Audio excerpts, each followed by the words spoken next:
I almost quit ministry, but here's how one conference changed everything forever.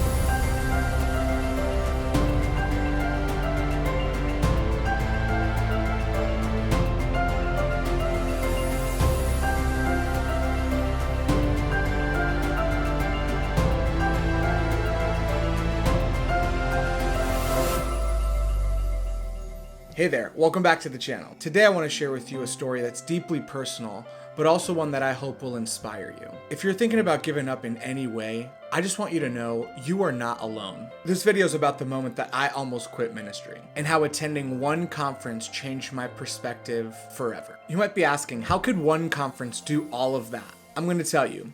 But before we dive into that, let me show you how I got here. I've pastored the Cause Church in Hyannis, Massachusetts for over 11 years now. We planted the church in 2012, and like any church starts, we certainly had plenty of our ups and plenty of our downs. However, in all of these years, I never wanted to quit more than I did in 2021 and 2022. Quitting rarely happens in one instant. It's more often a series of disappointments and frustrations that lead us to a place where we believe we just can't take anymore. In 2022, the number of pastors who had seriously considered quitting the ministry had risen dramatically. According to Barna, 42% of pastors have seriously considered quitting. 70% deal with ongoing depression, and 50% of pastors say they're so discouraged that they would leave the ministry if they could, but say they can't because they would have no other way of making a living. So what happened? One word: COVID. Well, for us it wasn't COVID itself, but it was the aftermath of COVID. You see, COVID was a massive revealer of the health of our church and me as an individual.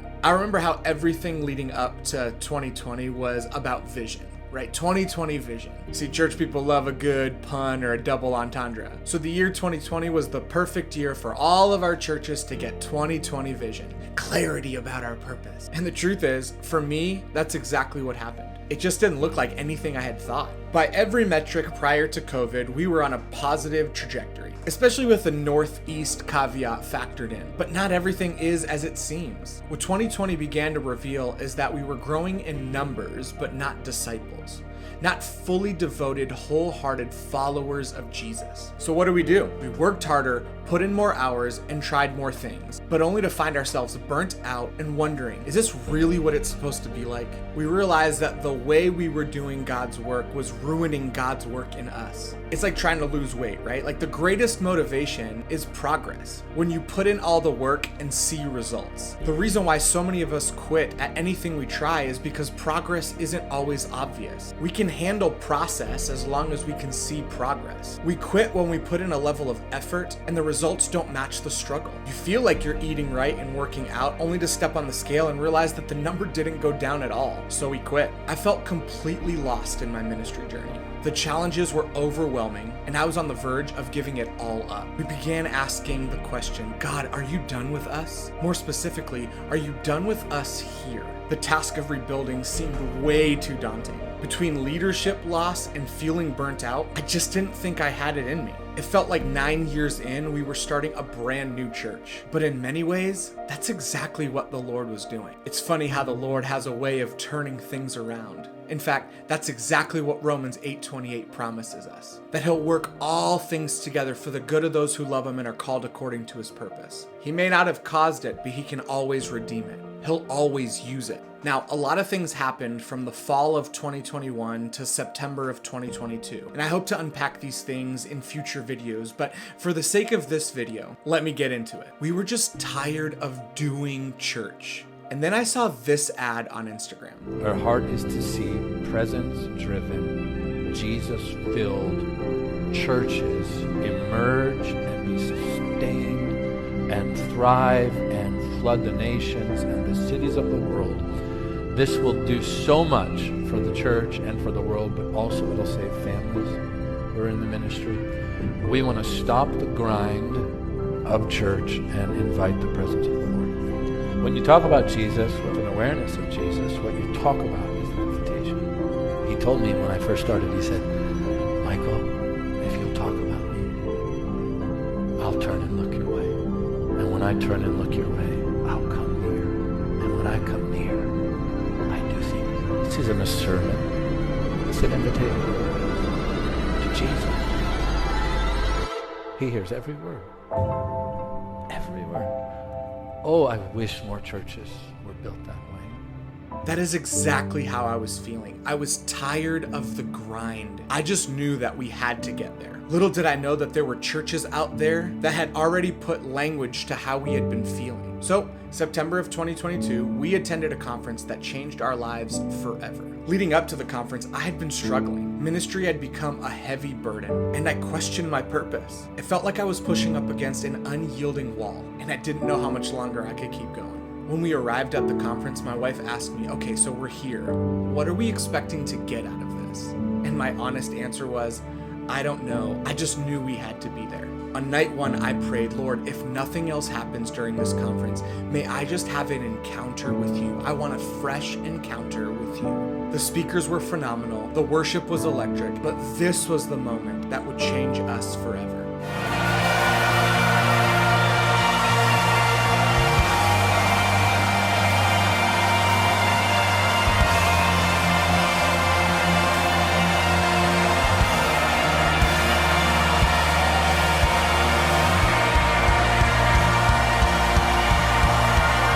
Now, they do a great job at capturing this moment, but it doesn't even come close to the intensity of the presence of the Lord that was so tangible in this moment.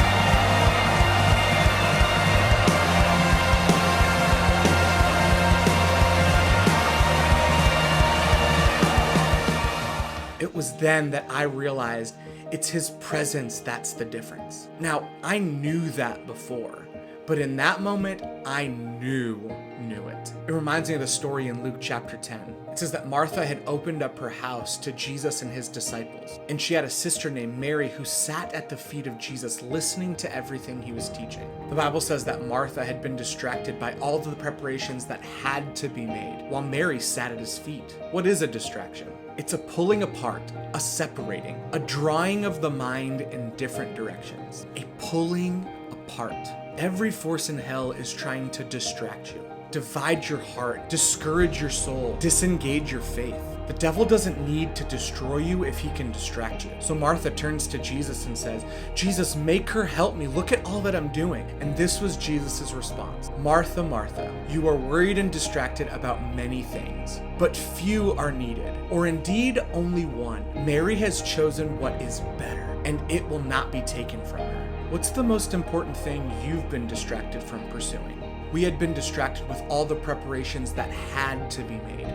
They weren't necessarily bad. We were doing church, but there is a better. Indeed, only one thing matters, one thing that will not be taken from us. King David said it like this one thing I ask, this one thing I seek, that I may dwell in the house of the Lord all the days of my life, to gaze upon the beauty of the Lord and inquire him in his temple. That's what's better. So what was it about one conference that made us not quit? Here it is.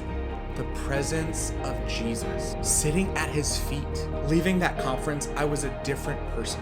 My wife and I were simply different. We could not go back to doing things the way they had always been done. I had a newfound energy and excitement and even determination to keep going. We knew we had to do everything we could to create a place where his presence is a priority. So here I am, sharing this story with you. The conference that we almost didn't attend became the turning point for a season where I thought we might be done. If you've ever thought or felt like giving up, I want you to remember this. All it takes is one moment in the presence of Jesus. It doesn't have to be at a conference. It could be in your living room, in your car, in your kitchen. All it takes is one moment to reignite your passion and your purpose. If you enjoyed this story and want to hear more like it, make sure to hit that like button, share it with someone that might need it, and definitely subscribe to the channel for more. Thank you for joining me today, and I'll see you in the next video. Until then, keep moving, keep trusting, and keep believing. Remember, your journey can change in one moment, in one instant, just like mine did. Bye for now.